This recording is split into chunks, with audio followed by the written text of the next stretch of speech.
এখানে দেখো আমরা বেলের শরবত বানাবো, দই দিয়ে, বাদাম দিয়ে, বেল দিয়ে, কলা দিয়ে।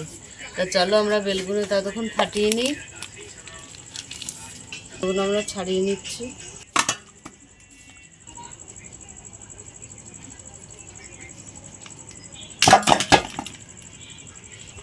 বেলটা কি সুন্দর পাকা।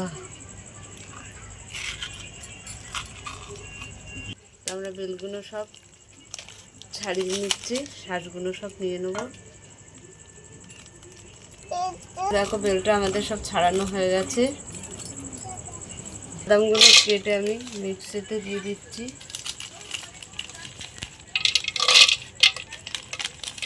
তেল দিয়ে দিচ্ছি, দই দিয়ে দিচ্ছি। এখানে আমি 400 গ্রাম দই নিয়ে নিয়েছি।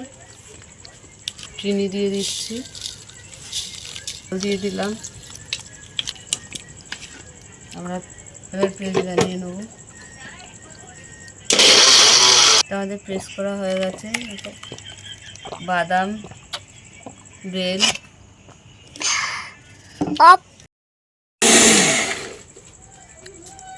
তো আমাদের বেলের শরবত হয়ে গেছে।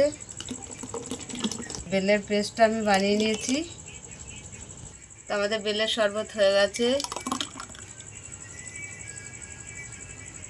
এরকম করে যদি বিক্রি করা যায়, আমরা বেলের শরবতটায় আমরা চাট মশলাও দিলাম না, আমরা ঠান্ডা দই দিয়েছি, বরফও দিলাম না। তো আজকের আমরা নিরামিষ, তো আজকের আমরা একাদশী করেছি, তার জন্য আমরা বেলের শরবতটাই খাবো দই দিয়ে। কিন্তু তার কলাও দিয়েছি, বাদামও দিয়েছি। তা আমরা চাট মশলাটাও দেবো না, আর বরফটাও দেবো না ফ্রিজে। তো দোকান থেকে একদম আমরা ঠান্ডা দইটাই নিয়ে এসেছি, মিষ্টির দোকান থেকে। তা তোমাদের কেমন লাগলো বলো, ভালো লাগলে লাইক করে দেবেন, শেয়ার করে দেবেন, কমেন্ট করে দেবেন, সাবস্ক্রাইব করে দেবেন, আমাদের পাশে থাকবেন, ভিডিওটা দেখবেন। আজকের এই পর্যন্ত, টাটা টাটা টাটা।